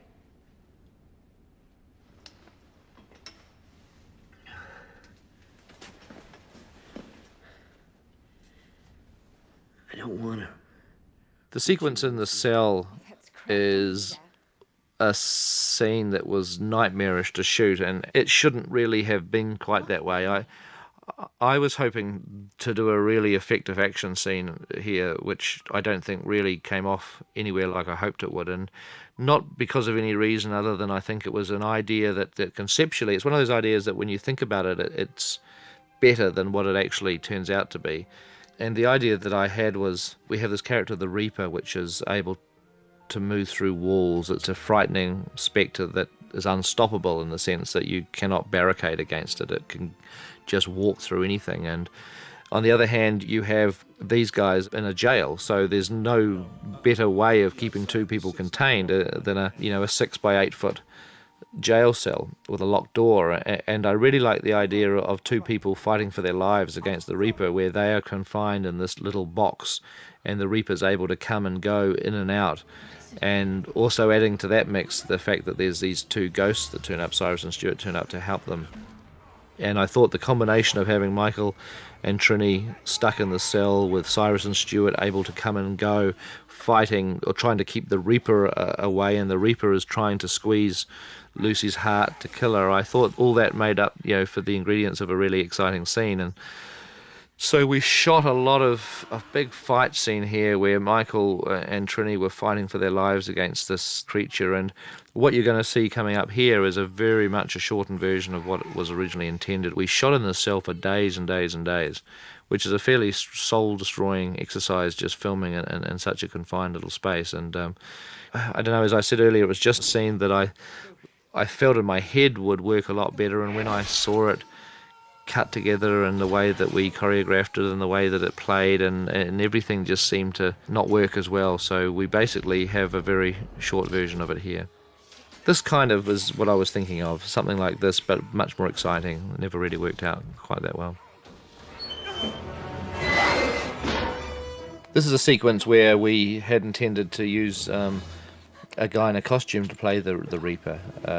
We were hoping that to save on the number of CG shots we had to do, we could get away with quick shots of somebody in a suit, but it never really looked that good. I mean, I think the CG Reaper's kind of effective, and I'm very pleased with the way he turned out. But because the CG Reaper had such a specific look, we couldn't really pull it off and have it matching, doing it in a practical way. So at the end of the day, I think every shot in the movie is a CG Reaper instead of anything that's done with a guy in a suit. He was also able to move in a much more exciting way. So in a scene like that where Cyrus was grappling with him, Shai McBride, who played Cyrus, was just fighting with thin air, and the animators who were animating the Reaper just matching to Shai's movement.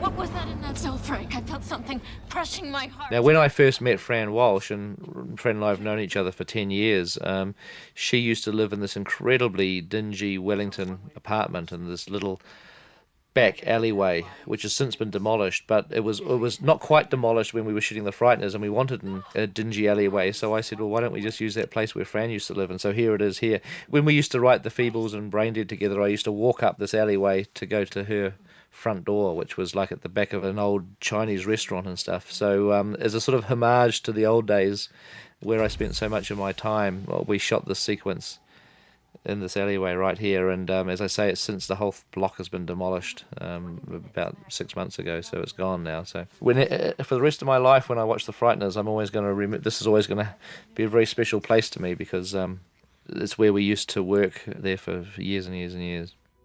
You don't have to do this. Lucy, better close the door, huh? Hurry up. I love the way that Trini and Michael play this scene. The big freezer that we're using here was something that we built. It's just a set, but we actually built it as a refrigeration unit. And it's not, the refrigeration wasn't confined to just the freezer room, because we had to get cameras and crew in there. There's sometimes 10 or 12 people in there along with Michael. We wanted to keep it cold, so we had to actually refrigerate the room outside the freezer as well. So in other words, if people were coming and going, the temperature wouldn't keep rising all the time, because I wanted to really get that steam on Michael's breath. And so these were very, very cold days. All the crew were in like Arctic wear with gloves and things, apart from Michael, who was just in his t-shirt. But you can sort of see with his breath there how cold it is. I really liked this idea of somebody who basically has to die for a brief period of time, but wants to come back. They're not committing suicide as such. They're not permanently doing themselves in. They just need to become a ghost for a brief period of time. And the idea of freezing themselves, I thought, was kind of interesting. I'm sure it's totally impossible scientifically. Although I did hear a story about, I think there are several stories actually about people that have died of hypothermia or been frozen that have actually been revived a short time later, only several minutes after they died. At 9 o'clock. Why would we want to do that? Jeff does this sequence incredibly well.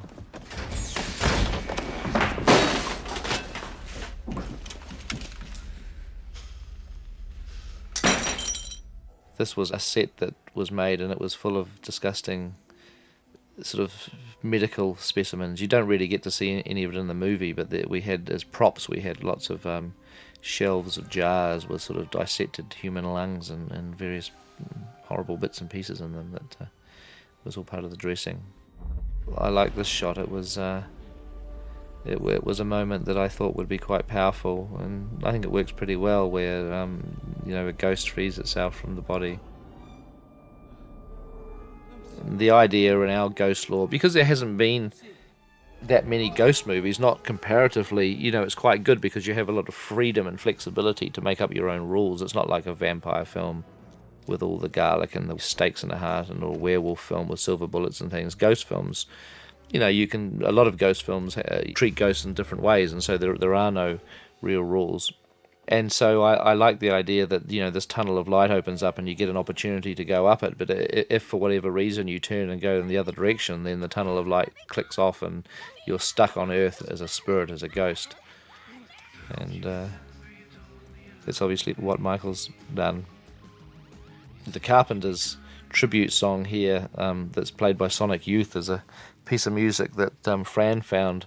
We just wanted something loud for Dammers to play in the car, and Fran suggested that, and we used it in one of our very early temp versions of the film, which just has temporary music, and we liked it so much that we got Universal to buy the rights for us to use it in the movie. All of these shots are actually miniatures. The road, the houses, everything, all this stuff here, you're looking at models that we were filming and just compositing Michael and shooting him against the blue screen.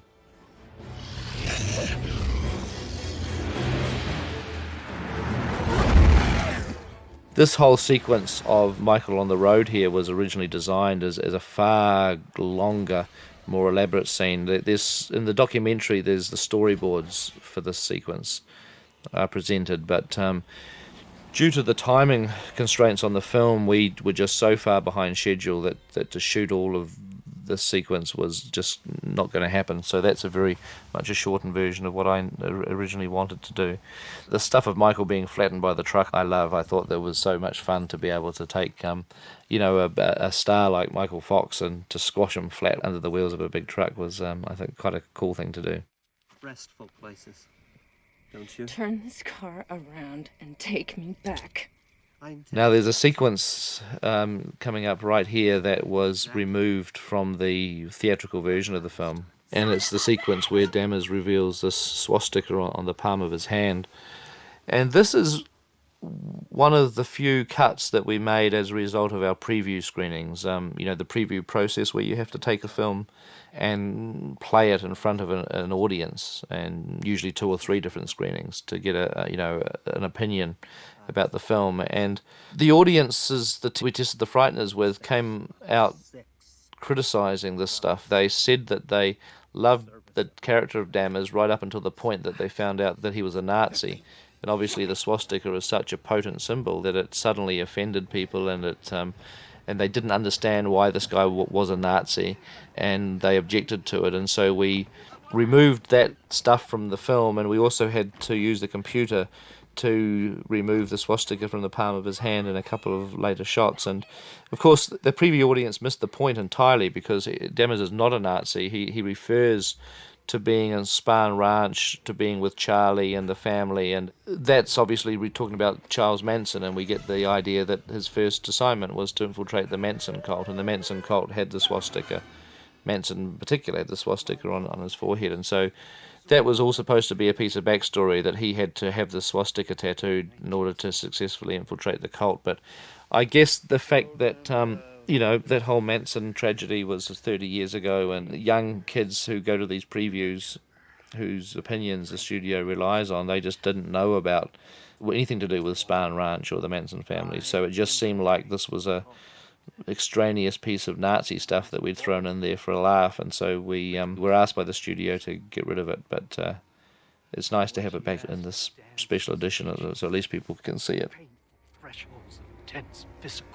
A lot of these chest tattoos that Dammers has got on were ideas that Jeff himself had. He worked quite closely with Richard Taylor to design the look of the tattoos, and this stuff was all trimmed out of the movie as well, where he's trying to talk to Lucy, and he's obviously is very fond of Lucy in a Dammers kind of way, and I thought that Jeff did some really nice stuff there. It was a shame to see that stuff get trimmed. But pain has its reward. The sequence of Michael's character Frank returning to the squad car here was actually conceived to happen in a slightly different way. You get a sense of the alternative version from the storyboard chapter in the documentary, and also from the deleted scenes chapter. There's actually some footage that I've put in there that sort of shows you other ways that we conceived this during the course of production. Frank, is that you? The cemetery is a combination of models and a real cemetery. Most of this is a real cemetery, another 100-year-old historic cemetery. I love the idea of Michael actually going into the coffins, and originally I conceived an underground chase, which was Michael pushing himself through the dirt and actually going from coffin to coffin with the Reaper pursuing him. And we never did that in the movie, But what we did do was have Michael's character Frank push himself through several coffins, and again in the deleted sequences chapter of the documentary you'll see a little moment of that that ultimately didn't survive in the movie. Who in the hell are you? Sound off like you've got a pair!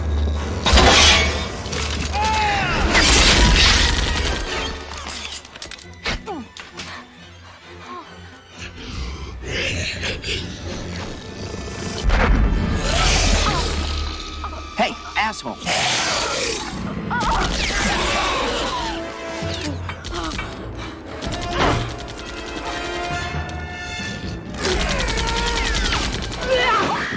This was fun stuff to shoot. It was Trini and Jeff were really wonderful at staging this fight. Trini got incredibly badly bruised, and because we shot many takes of this, of her climbing over the hood of the car, and she was a real trooper about it. She never complained, and she used to come in and show me these bruises that she had the next day and try to make me feel guilty about it. But her and Jeff did a great little fight together.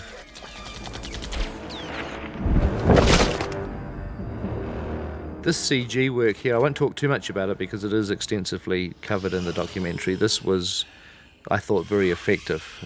This slimy face that we have of Jake Busey's character Johnny sliding down the tombstone. It was a very good combination of a performance by an actor and a computer, because what you're seeing there is you're seeing a computerized version of Jake.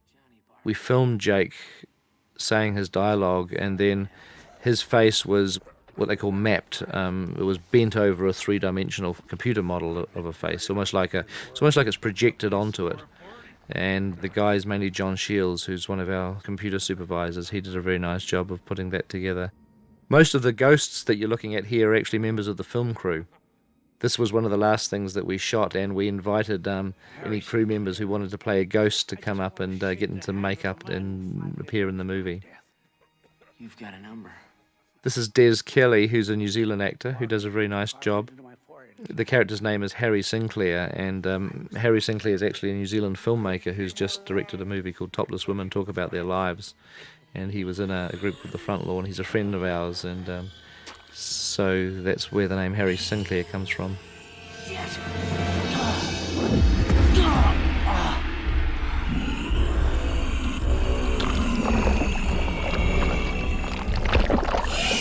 The sequence that we're looking at here, which is called Blob, well, we call it the Blob Man sequence, was another scene that was never quite as successful as what I hoped it would be. I like the idea of Frank fighting this creature that's reforming and sort of like encapsulating him, and again we never got it to kind of work quite that well. The way that the scene was achieved is by having Michael fighting his stunt supervisor Charlie, who was dressed in a blue leotard, and then we replaced Charlie with a CG model. That was a moment that I really liked as well, which was where Frank gets revived at the moment that he could have killed the bad guy. It's just a case of bad timing. All right, Lucy, come on. And this is a really great performance by Michael and Trini in this scene.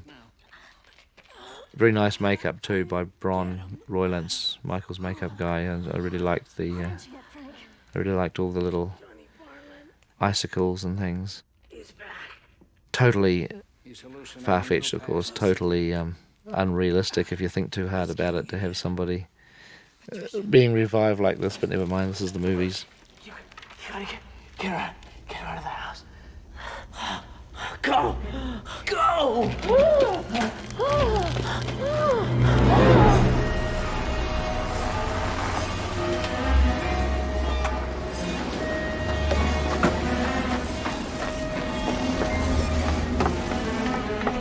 This is the beginning of, I guess, my favourite stuff in the movie.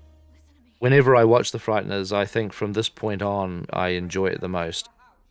You know, I think what you essentially call the third act in the movie, the stuff from here on till the end is, I think, the best part of the film.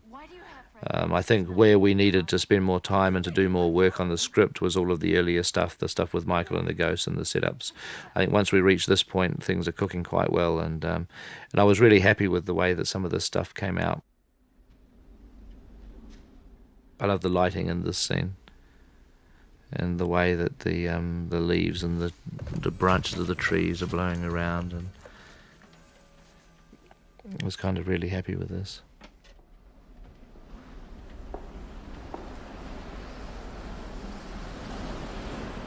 The photograph on the wall that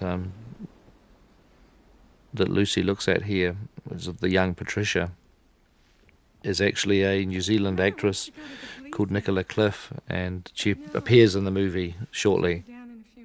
And when we were casting the movie, we cast Dee Wallace-Stone as the older Patricia, and we wanted to find somebody who looked like Dee at the age of 15, and I remember we asked Dee to send over some photos of herself as a 15-year-old, which she did, some high school photographs. And using those, we sent a casting director out into New Zealand to actually look for somebody, a local actress, and we found Nicola, who did have a very uncanny resemblance to the young Dee Wallace-Stone, and she's, as well as being a wonderful actor herself, and we'll be seeing her shortly. That's 8 clear, Casey. Another 9 with a broken Bundy's record. I thought this stuff worked really well between Jake and Dee. This is all good stuff. I think the creepiest moment in the movie for me is this shot here. We really should wait for Mother. We really should wait for Mother. I think that's just the way that Dee delivered that line is brilliant. They made us look stupid. You're gonna be okay, Patricia. Everything's gonna be all right. Oh, shut up. That Russian cannibal. This was some of the fun writing that Fran and I did. It was at this point in the script that we were getting into a territory of black humour. That's something that we enjoy very much, and the way that he says, you know, this is a record that should be held by an American. I mean, I don't think an American scriptwriter could probably even write that. It is a couple of Kiwis who are like poking a bit of fun at America's obsession with serial killers, certainly cinematic obsession anyway.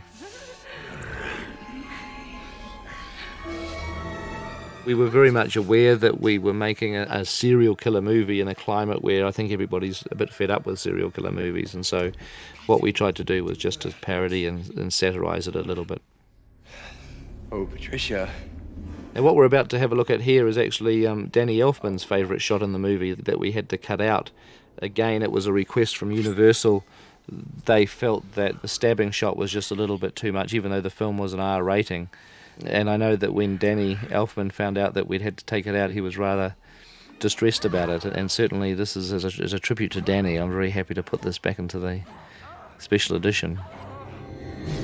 Oh, I love it when you do that, baby. I mean, I think it's a really fun shot. Something I should actually just mention that I'm sure Danny would want me to say is that just be aware when you're looking at the movie that wherever we come to sequences that we've put back into this special edition, and I think there is about 12 or 14 minutes worth of stuff, that none of the music was written by Danny for those particular scenes. Because they were cut out before he scored the film, there was no music, and what we've had to do is to take pieces of music, of his music from the Frighteners and other places, and put it into the sequences. So I'm sure he'd want people to know that it's not his original score that we're hearing that's just particularly designed for those scenes. I think it still works pretty well. We were as careful as we could at making the music match the pictures.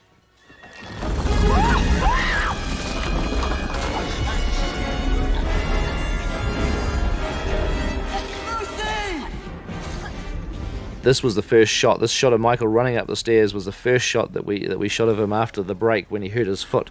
And so we started with something just to make sure that his foot was in full operating condition, and it certainly was. And from this point on, he had to do an awful lot of running and jumping around. So having that time off to get his foot better was certainly a very good idea.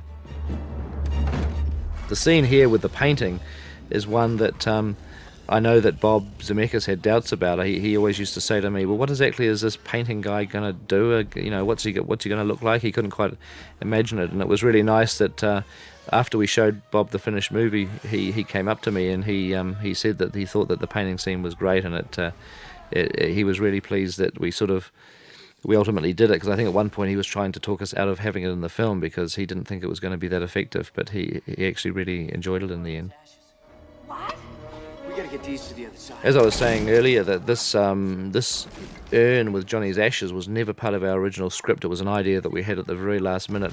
What was originally going to happen is that these guys were just going to race out the window and be chased by Patricia and end up in the hospital, but it's just one of those things that, it was Fran that had the sudden idea of using ashes of Johnny's, and so they have to take it to the hospital to get into a chapel. And it's one of those things that you just wonder why you never thought of it originally, because it's such an obvious idea to motivate these characters, and without it, it would have just been a scene without a point, really, of just a pursuit.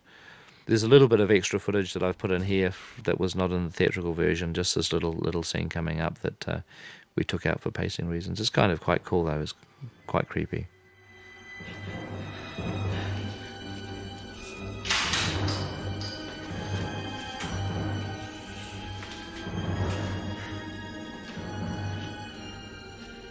The location that we're in here is a real location. Very little of this is a set. In fact, the only set is when they end up in the mortuary. Everything else that you're looking at is a very old building called Erskine College, which is in Wellington in New Zealand, and it used to be a Catholic girls' high school for many years, for like 100 years, and about 7 or 8 years ago it closed down, and it's been abandoned ever since. And we did add a lot of dust and junk in there, but essentially it's a very old, derelict, abandoned building. And we were filming for about 3 weeks, and filming at night time, because it had so many windows that it was impossible to block the daylight out. And so we had to pretty much film it there at night, and it was kind of creepy in these big old corridors to be walking around at like 3 o'clock in the morning.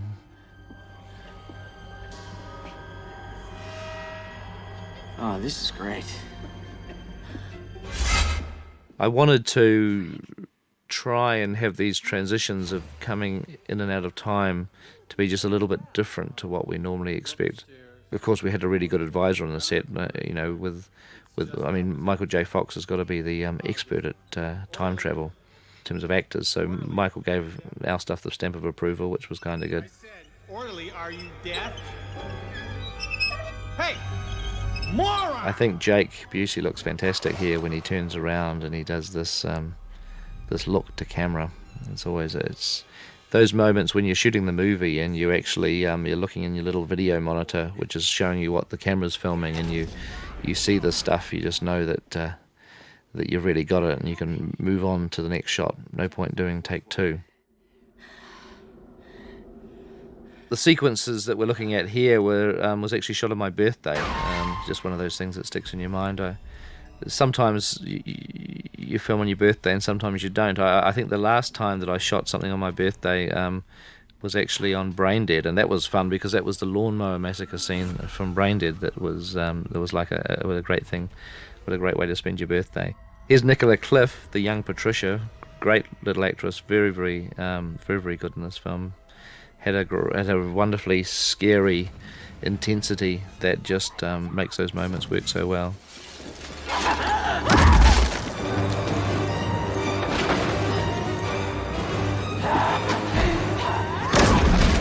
A lot of the action was really devised around the location because, as I said, we were shooting all of this stuff in a real building. This is not a set, it was this old abandoned school. We walked around and devised places and ways in which we could do certain gags. And Michael Fox was a huge help in that. Just before we started to shoot the 3 weeks worth of hospital material, I asked him to meet us at the hospital. Just Fran and myself and Michael met up there on a Saturday, I think it was, which is our day off, and we walked around together and actually devised a lot of these situations. the whole thing that's coming up with the elevator and Lucy in the elevator and a lot of the stuff like these corridors and these wards, you can't script the stuff very well because when you're writing you don't know whereabouts you're going to shoot it and you're sort of inventing things, but there's nothing more effective than actually being on a location like that and planning certain gags. And the elevator was never in the script that Lucy's running to here. It was something that we just did because this old school happened to have an old iron elevator, and we thought, wow, it'd be pretty cool to include this in the movie. What can we do? And as it was, it works out really well because it gives us a bit of action, and it also gives us a great moment later where Lucy's trapped in the elevator and Frank has to take the urn off her.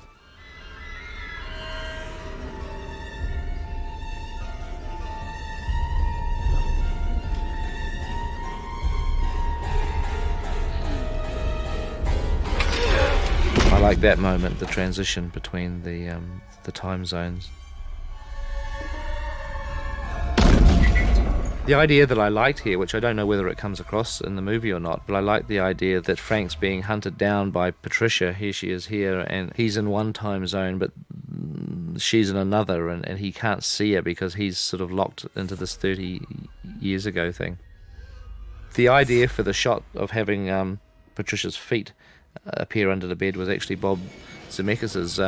Bob visited the set in New Zealand twice while we were making the film. He came when we were doing the Littleton Cemetery stuff where Ray falls into his coffin in the funeral early in the shoot, and then he came and visited us for 2 or 3 days while we were shooting this. It was the only 2 trips he made during the 6 months that we were shooting, and I remember saying to Bob, you know, how can I sell the idea that Michael's seeing one thing while he's being hunted by the killer, and he came up with the idea of having Patricia's feet below the bed.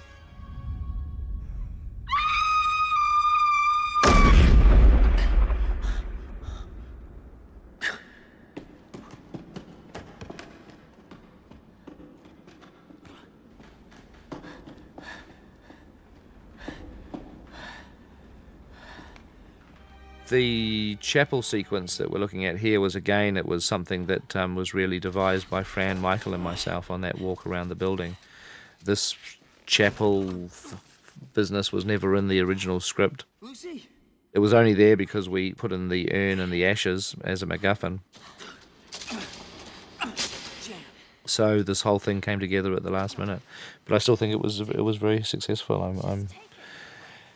I kind of, really enjoy all this stuff. It was Michael's idea to have the gag that we're going to see where the urn flies up in the air and Dammers catches it. I thought that was a really good idea. That's the shining shot, as we call it.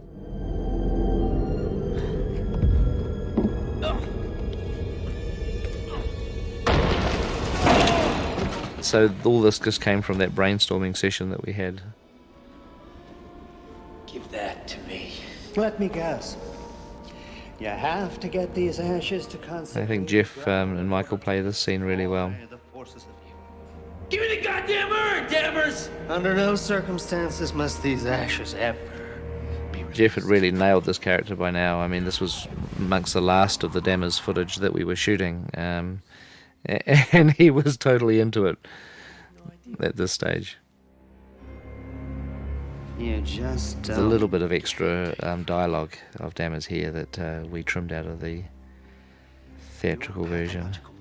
Has made it necessary for you to It was really kind of quite funny, so I thought I'd just slip it back in here. struggle between good and evil in order to gratify your pathetic need for self-glorification.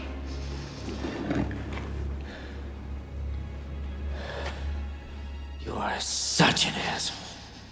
Now, we cover this a little bit in the documentary, but it's worth just talking about it here. Is one of the things that happened with the film is that we designed the whole movie as a PG-13, and that was what it was always supposed to be released at Halloween. And as it was, we ended up with an R-rated film that was released at summer, which was sort of for circumstances beyond our control. But one of the things that I did when we found out that we had an R was to actually do this gag where Dammers gets his head shot off.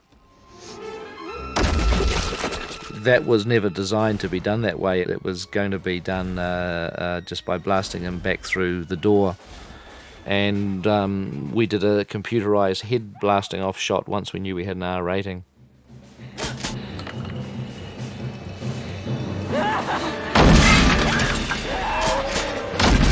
The sequence that we're about to look at in the morgue, the mortuary, is again something that got taken out of the theatrical version of the film. Now, this was what I was talking about way back at the beginning, where having Patricia chased around the house by Johnny was supposed to be a mirror of this scene, to sort of show that these two used to get into these types of games, which was supposed to explain why she appears to be terrorized at the beginning of the film.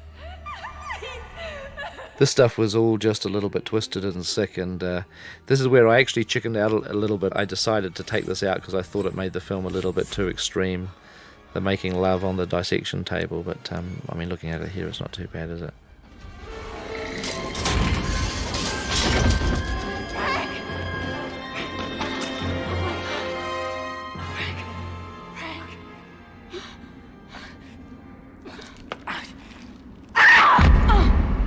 This mortuary room is a set that we built in the studio. It's the only part of the hospital sequence where we did actually build a set. Was never particularly happy with the way that the stuff turned out.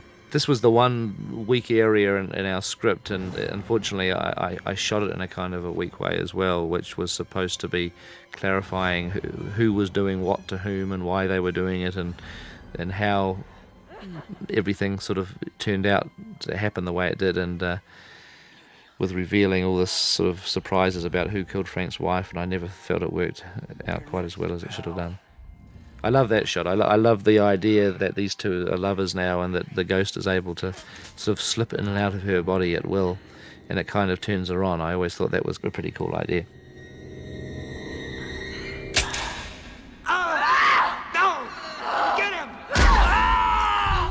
This was a very intense kind of a scene to shoot, and I thought that all of the cast did it incredibly well. I mean, this is where we wanted the tone of the film to get kind of grim, to really feel that this was a brutal murder that we were looking at here.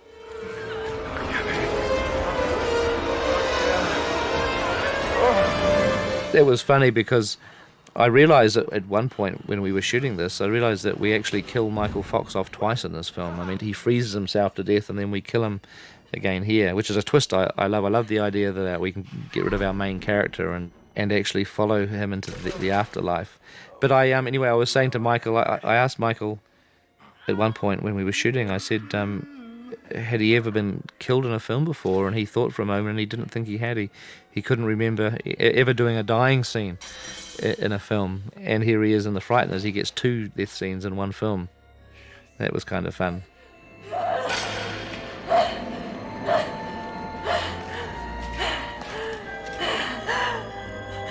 I thought Dee did this stuff incredibly well. I'm in the mood for a little vivisection. It was these scenes that really got us our R rating. We had a long, drawn-out situation with the ratings board in which we tried to get a PG-13, and it was impossible because they couldn't tell us what we had to cut out to get a PG-13, and all they could say was it was the overall intensity. It was really the fact that we had a situation in our movie that involved a serial killer. It involved 2 killers in actual fact who were lovers, and they were sort of getting off on the idea of killing, and it was just a situation that we all felt that there was virtually impossible to get a PG-13, even though I'd shot it for a PG-13 and I hadn't put anything in the movie that I thought was going to get us an R rating. I was very careful about what I actually shot. I tried to do a lot of stuff with suggestion and with threat and with menace and with suspense, but in the end it just seemed to be so intense that it freaked the ratings board out, which is a shame. I think the combination of the R rating and the summer release really damaged the potential audience. I mean, we had a lot of fun with The Frighteners in the sense that it was designed for Halloween. It was always right the way from the time we wrote the script all the way through the shooting to, almost to the end of the shoot. It was a Halloween movie, and it was only at the very end of the shoot that Universal came up with the idea of giving it the summer release. I think it would have probably fared a lot better if it had stayed in Halloween. Johnny! Johnny! Step back, Frank. Yeah. This isn't going to be pleasant.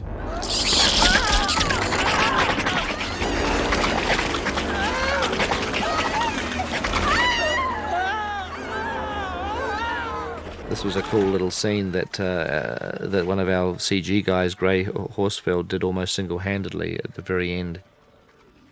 I love that shot there. That shot of the worms going through Jake's eyeballs was not designed to be shot like that. That was an idea that I had when I looked at just some footage that we had of Jake screaming against a blue screen, and I suggested that we have this worm threading its way in and out of his eyes like a thread through a needle. That was just because of the look on his face. It just gave me the idea.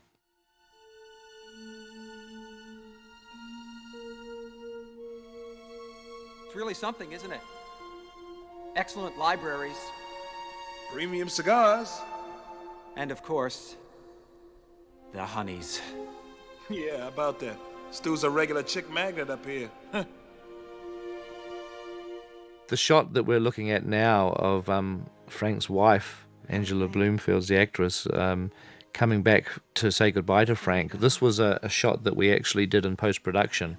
When we shot the scenes of Michael here, he was never shot to react to his wife because that was never part of the script, but the preview audiences all felt unanimously that Frank should see his wife and have a reconciliation with his wife. And so fortunately Michael acted it in such a way that we were able to shoot some shots of Angela a long time after the end of the shoot, a long time after Michael had gone home, and cut the two together and make it look as if it was always meant to be like that.